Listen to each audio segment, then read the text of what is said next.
प्रेम से बोलिए सतनाम साखी। परम आदरणीय परम श्रद्धेय आचार्य सदगुरु स्वामी टेऊराम जी महाराज, उनके ही स्वरूप में बैठी हुई गुरु महाराज की प्यारी सात संगत, प्रेम से बोलिए श्री राम। प्यार से बोलिए सतनाम साखी। थोड़ा सा आवाज करके बोलिए हरे राम। बहुत ही गुरु महाराज का ये पावन चालिया उत्सव आज उस चालिये महोत्सव का 35वां दिन और लगभग अपनी पूर्णता की ओर ये उत्सव जाने वाला है। बहुत महिमा सुनी हमने गुरुओं की, बहुत ही महिमा गाई, परंतु कहते हैं कि 7 समुद्र स्याही करूं, लेखन करूं बन राय, धरती को कागज करूं, फिर भी गुरु गुण लिख्यो न जाए। जितना ना हम गाने का प्रयास करते हैं, जितना बताने का प्रयास करते हैं और जितना हम सुनने की कोशिश करते हैं, जैसे जैसे गाते हैं, जैसे जैसे बताते हैं, जैसे जैसे सुनते हैं, तो लगता है कि अभी कुछ सुना ही नहीं है, अभी तो बहुत कुछ बाकी है। प्रेम से बोलो श्री राम। अब ना हम परमात्मा का चिंतन, परमात्मा की कथाओं का बखान न कर कर संसार की जो बातें हैं, संसार की जो क्षणिक बातें हैं, उसका बखान करने लग जाएंगे तो पहले तो बहुत ही अच्छी लगेंगी, पहले बहुत अच्छा लगेगा। 1 दिन 2 दिन, हो सकता है 1 सप्ताह, परंतु जैसे जैसे ना उस समय बीतता जाएगा, वैसे वैसे हमारे मन में उन संसार की बातों के प्रति एक खटास आती जाएगी। मन कहेगा रोज वही बातें। अब जैसे ये तो सत्संग का दीवान लगा हुआ है, आप यहाँ पर आ रहे हो, अब आपको ना कोई न्योता दे 40 दिन मेरे घर में आकर चाय और बिस्किट का जश्न मनाएंगे और 4 यार मिलकर वो कचहरियां करेंगे, तो 1 दिन जाओगे, बहुत अच्छा लगेगा, क्योंकि 1 दिन में क्या होता है पता नहीं चलता है। बहुत मन को वो बातें अच्छी लगती हैं, वो मन हमारा खुश हो जाता है। बोलते हैं यार चाय की चाय पी ली, बिस्किट का बिस्किट मिल गया और दोस्त यार मिल गए, बहुत आनंद आ गया हृदय को। प्रेम से बोलो श्री राम। अब बोलते हैं ना जैन जी घण थींदिया है, हिंदी में बोलते हैं अति सर्वत्र वर्जयेत।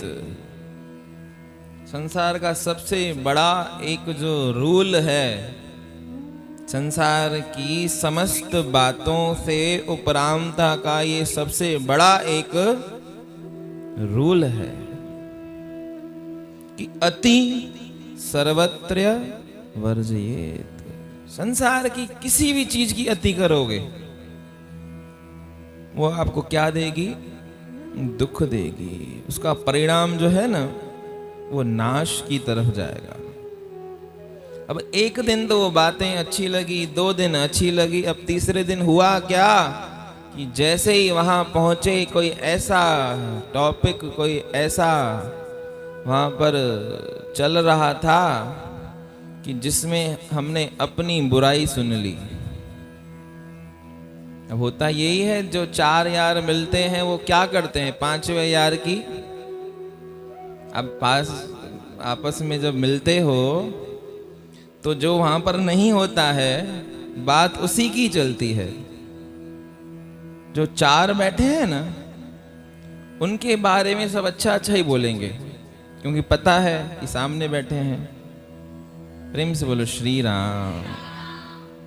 परंतु जो 5वां, 6वां, 7वां, 8वां, 9वां, 10वां जो वहां पर मौजूद नहीं है, फिर उसके बारे में कोई एक ऐसा चर्चा छेड़ता है कि यार वो फलाना आदमी तो यार बहुत लेट आता है, बस इतना बोलना ही पर्याप्त है और वो फिर चर्चा शुरू हो जाएगी और वो चर्चा का विषय बनते ही जाएगा। पता है क्यों लेट आता है? उसने क्या बोला कि फलाना व्यक्ति, फलानी माता, फलानो भाई थोड़ा सा लेट आता है। अब दूसरे ने बोला पता है तेरे को क्यों लेट आता है? नहीं यार मेरे को तो पता नहीं है। क्या करता है? अब वो बस क्या करता है कहने का बस वो शुरू करना है और सारा चिट्ठा खोलते जाएंगे, खोलते जाएंगे, खोलते जाएंगे और अचानक से वो जिसके बारे में चर्चा चल रही है वो पहुंच गया। तो हुआ क्या कि 4 दिन पहले जो चीजें अच्छी लगने लगी वो अब ये सबके साथ हो सकता है। दूसरे दिन जो वो 4 पहले चर्चा कर रहे थे उसमें से 3 समझो लेट पहुंचे, तो एक वो। तो संसार की कहने का तात्पर्य क्या है कि संसार की जितनी भी मीठी से मीठी बातें पर वो एक ना एक दिन हमको बोर कर देती हैं, उनसे फिर दिल हमारी खट्टी हो जाती है। होती है या नहीं? अच्छी लगती है पर उसकी एक समय सीमा है, उससे ज्यादा कर नहीं सकते। कोई भी चीज ले लो ना आप, संसार का कोई भी विषय ले लो, कोई भी कामना ले लो, कोई भी सुख ले लो, कितने दिन करोगे? चलो क्रोध आ जाता है आप सबको, मुझको, कितनी देर कर सकते हैं क्रोध? करके दिखाओ 24 आवर्स। है दम? हो ही नहीं सकता। चाहेंगे ना? अब मैं चाहूं कि मैं 24 घंटे केवल क्रोध में ही रहूं, चाह कर भी नहीं रह सकता। रह सकता हूं क्यों? क्योंकि क्रोध मेरा स्वभाव नहीं है। क्रोध हम सबका स्वभाव नहीं है। और थोड़ा सा चिंतन करो, आप मन में प्रयास करो कि मैं 24 घंटे सुखी रह के दिखाऊं। 24 घंटे 24 आवर्स सुखी ही सुखी रहूं, हंसता ही हंसता रहूं, हंसता ही हंसता रहूं, चुप करूं ही नहीं। कर सकते हो? कोई 1-2 क्षण, 1-2 मिनट, 2, 3, 4, 5, 10, 20 मिनट, 1 घंटा तो चुप करना ही पड़ेगा। ज्यादा नहीं तो सोने का टाइम तो निकालोगे ही ना।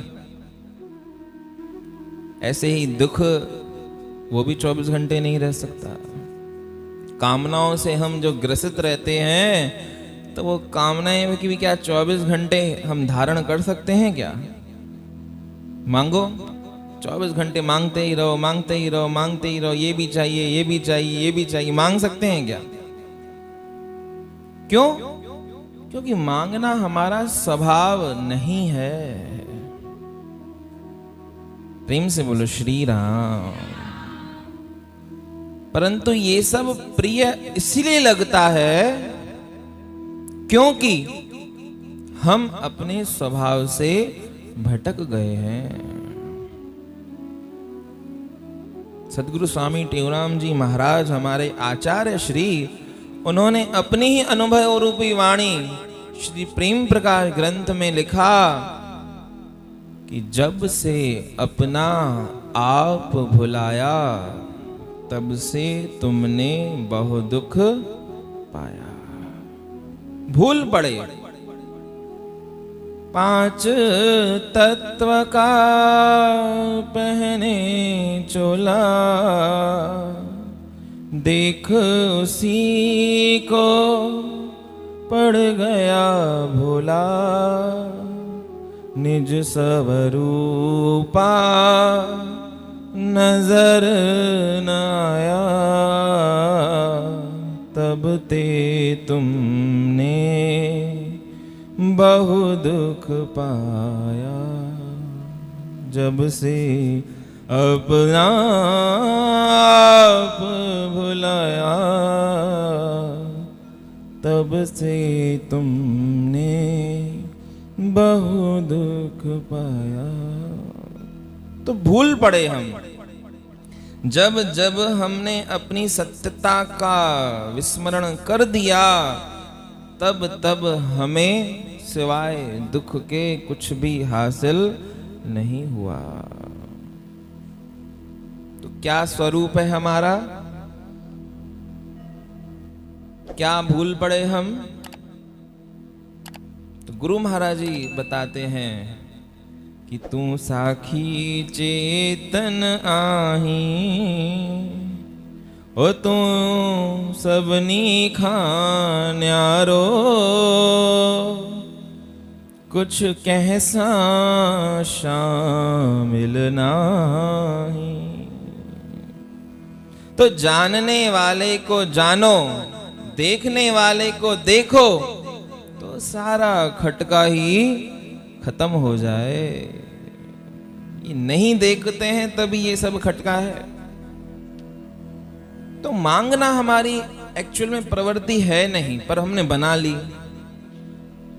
क्रोध करना हमारी प्रवृत्ति है नहीं, हमारी प्रवृत्ति में है ही नहीं क्रोध, परंतु फिर भी आता है। और जब जब आता है तब तक सिवाय दुख के, सिवाय तकलीफ के कुछ नहीं देखे जाता। एक जने से मेरी चर्चा चल रही थी, तो आपस में हम विचार विमर्श कर रहे थे, तो बात निकली कि क्रोध जब ना आता है, तो क्रोध जो करता है और जिसके ऊपर होता है, तो बेसिकली तो देखने में ये आता है कि जिसके ऊपर हम क्रोध करते हैं उसको दुख देते हैं। परंतु ये बात बहुत छोटी है, अल्प है। अरे जिसके ऊपर क्रोध किया उसको तो कुछ नहीं किया, जिसने क्रोध किया पहले उस क्रोध को उसने धारण किया। है ना विचारवान बात, है ना बड़ी बात कि किसी के ऊपर क्रोध करने के लिए पहले वो क्रोध खुद के अंदर अर्जित करना पड़ता है, तभी तो दूसरे को दिया। जो चीज हमारे पास नहीं होगी वो चीज हम दूसरे को दे नहीं सकते। तो जो चीज दे रहे हो तो पहले उसको कहीं ना कहीं से अर्जित करना पड़ेगा। तो खुद के अंदर ही, खुद के हृदय में ही अपने आप को वो क्रोध से भर दिया, और जैसे ही क्रोध से भरा तो वो दुखी बाद में हुआ, पहले हमारा हृदय दुखी हो गया। तो क्रोध करने वाला ज्यादा दयनीय अवस्था में है, अपितु क्रोध सहने वाला। हमको लगता है कि इसने क्रोध कर दिया, इसने क्रोध सह लिया, तो क्रोध जिसने सहा उसने कुछ बड़ा काम कर दिया। उसने बड़ा काम तो किया, परंतु जिसने क्रोध किया उसने भी कोई कम अपने आप को दुख नहीं दिया। उसका दुख भी है, पर यह बात है कि उसका दुख नजर नहीं आता है। प्रेम से बोलो श्री राम। तो ये जो महापुरुषों के अवतार होते हैं, ये जो गुरु सदगुरु हमारे जीवन में आते हैं, तो ये सब महापुरुष हमको ये जीवन जीने का पथ प्रदर्शित करते हैं। लिखा गया भजन में कि सब जीवों के मार्गदर्शक थे वो परम उदारी।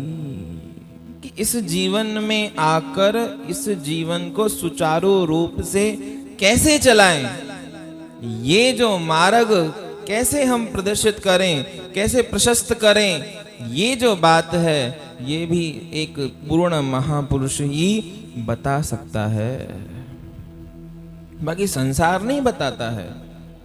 संसार तो जहां जाओगे ना वहां केवल आपको लूटने के लिए बैठा है।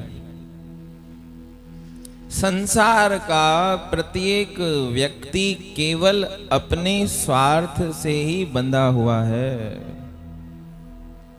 हम किसी की शरण में जाते हैं ना, तो वो व्यक्ति सबसे पहले ये देखता है कि इसमें कहीं मेरा नुकसान तो नहीं हो रहा है। चलो एक बात आपकी मान ली, मैं तो बोलता हूं नुकसान नहीं, वो फायदा सोचता है पहले कि मेरा फायदा होना चाहिए। पर कुछ जगह पर ये एक अपवाद होता है कि ये फायदा नहीं देखेगा, परंतु ये तो हर कोई देखेगा ना। चलो मेरे से आपने मदद मांगी, मेरे पास आप आए, तो सबसे पहले तो मेरा ये कर्तव्य बनता है कि आपके लिए कुछ करने से पहले मैं ये सोचूं कि आपसे मेरे को फायदा क्या होगा, तभी तो मैं आपकी मदद करूंगा ना। कभी भविष्य में मेरे ऊपर विपत्ति आएगी तो क्या आप इस लायक हो कि मेरी मदद कर सको, ये भाव आएगा। चलो ये भाव कहीं पर नहीं भी आता है, कोई इतना सज्जन व्यक्ति हमारे जीवन में मिल भी जाता है, 100 में से 90% तो ये आंकड़ा सिद्ध है कि हर कोई व्यक्ति केवल अपना स्वार्थ ही साधता है। परंतु चलो परमात्मा की कोई ऐसी दया हो गई उस व्यक्ति के ऊपर, उसने अपना फायदा नहीं देखा, हमसे उसने अपना फायदा नहीं देखा। परंतु ये तो प्रत्येक व्यक्ति देखेगा कि घर में नुकसान थे तो या न तो थे। अपने घर की हानि करके कौन हमारा फायदा करता है कोई? कोई नहीं करेगा। करेगा कोई? अपने घर की, समझ रहे हो ना बात को, अपने घर की हानि हो जाए, अपने घर में नुकसान हो जाए और उसके बाद हमारा भला हो जाए, तो वो सौदा कोई करना चाहेगा? नहीं करेगा। ज्यादा से ज्यादा ऐसा होगा कि न लेना न देना, न फायदा हो न नुकसान हो। सबसे पहले तो फर्स्ट प्रेफरेंस जो होता है वो तो यही होता है कि हम इससे भी फायदा ले लें, परंतु ठीक है फायदा नहीं मिल रहा है, इतनी इसकी स्थिति नहीं है, तो फिर क्या करेंगे? न फायदा देखेंगे न नुकसान देखेंगे।